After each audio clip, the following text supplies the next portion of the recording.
हाँ देखिए, हम लोग हुमचा से रवाना हुए, 30 तारीख को रवाना हो गए। वहाँ से बढ़ते बढ़ते बढ़ते अभी भट्टा अकलंक स्वामी, जिन्होंने धर्म के लिए बड़ा प्रचार किया है। एक भाई ने तो अपनी जान ही गंवा दी और दूसरे भाई ने पूरे जीवन के अंदर सारे दर्शनों का ज्ञान करके जैन धर्म की उत्कृष्टता क्या है उसको उन्होंने दिखाया है।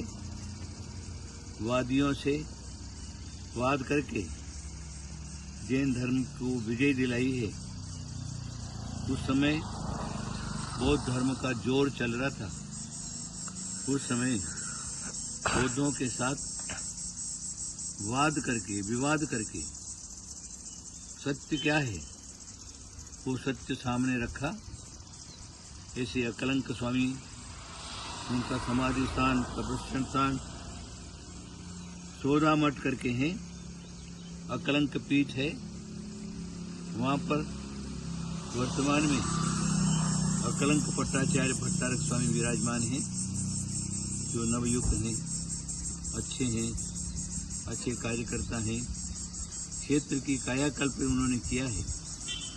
देखिए, ये सारे के सारे धर्म की रक्षा के लिए हमारे पूर्वजों ने, पूर्व आचार्यों ने, पूर्व भट्टारकों ने काम किया है।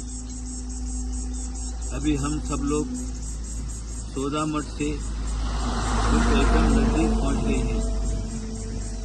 कल प्रातःकाल सोदा मठ के लिए हम लोग प्रवेश करेंगे और वहाँ से फिर आगे चलने की बात करेंगे। अभी तो सोदा मठ का ही पहुंचना है हम लोगों को। देखिए, यहाँ पर मैं बैठा हुआ हूँ, अभी मेरी बात आप तक पहुंचा रहा हूँ। एक सुंदर अंदर अच्छे अच्छे फल, अच्छे फूलों के वृक्ष लगे हुए हैं। उसका मेन द्वार है, उसका गेट है।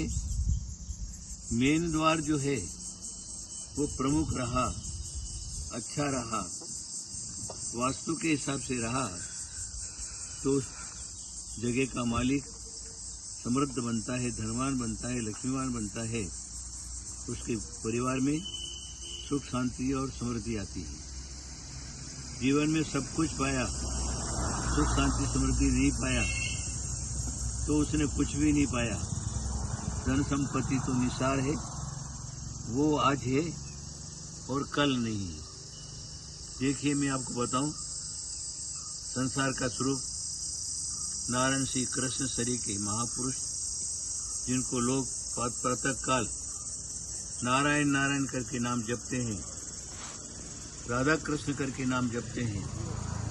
इस प्रकार के महापुरुष का जन्म अगर आप देखेंगे, कंस के भय से वसुदेव और देवकी को उन्होंने जेल में डाला और जिनका जेल के अंदर ही जन्म हुआ, जिनका जन्मोत्सव कोई मनाने वाला नहीं रहा, 7वें महीने में चुपके से वसुदेव जो क्या है, एक कोट टोकरी में रख करके यमुना को पार करके नंद गोप के यहाँ रख करके आए और उनका पालन पोषण वहीं हुआ। जब उनका पुण्य उत्कर्ष हुआ, जब उनका पुण्य बढ़ा, उसके बाद आप देख लीजिए, 3 लोक के अधिपति बने, चक्रधारी बने, चक्रवर्ती बने और पूरे भारत भूमि पर जिनके नाम का डंका बजता और जिनके लिए नेमिनाथ भगवान नारायण श्री कृष्ण के पुण्य से समुद्र के बीच में देवों ने जगह बनाई। और देव शिल्पियों के द्वारा द्वारिका नगरी का रचना हुई। उस द्वारिका नगरी में नारायण श्री कृष्ण का वास रहा।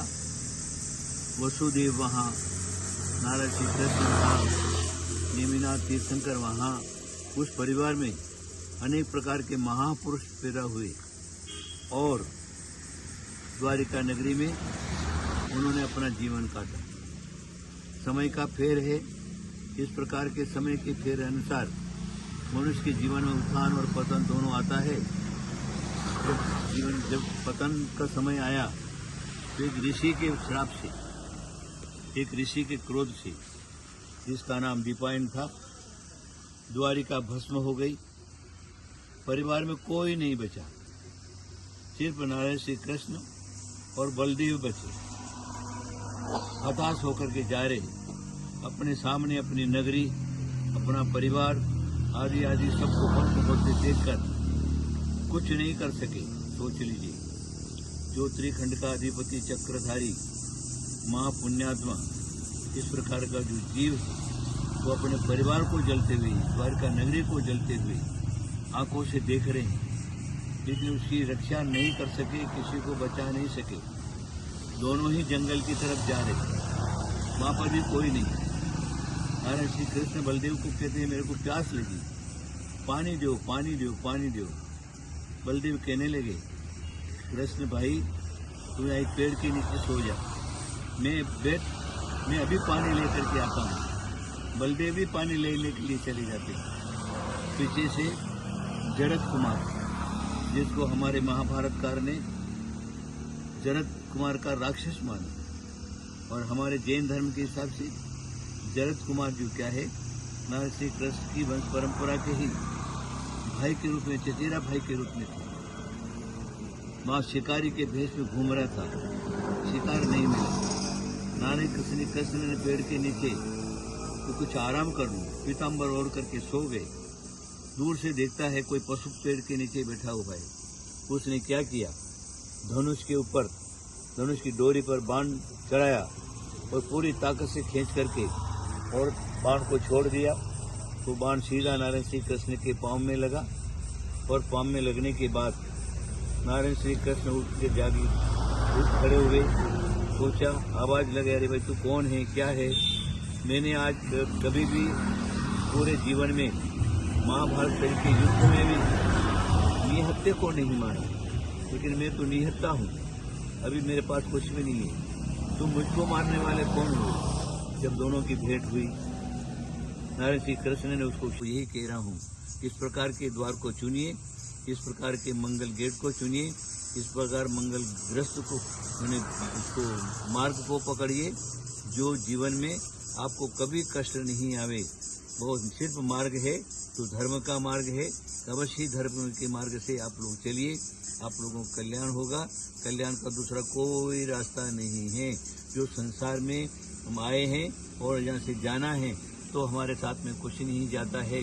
धर्म और पुण्य किया हुआ वही हमारे साथ में जाता है। आप सब लोग हमारी बात सुन रहे हैं। मैं आप सब लोगों को धर्म का मार्ग पकड़ने के लिए आदेश देता हूँ, पुण्य कार्य करने के लिए आदेश देता हूँ। आप अवश्य ही धर्म और पुण्य का मार्ग अपनाएंगे। आशीर्वाद, आशीर्वाद, आशीर्वाद।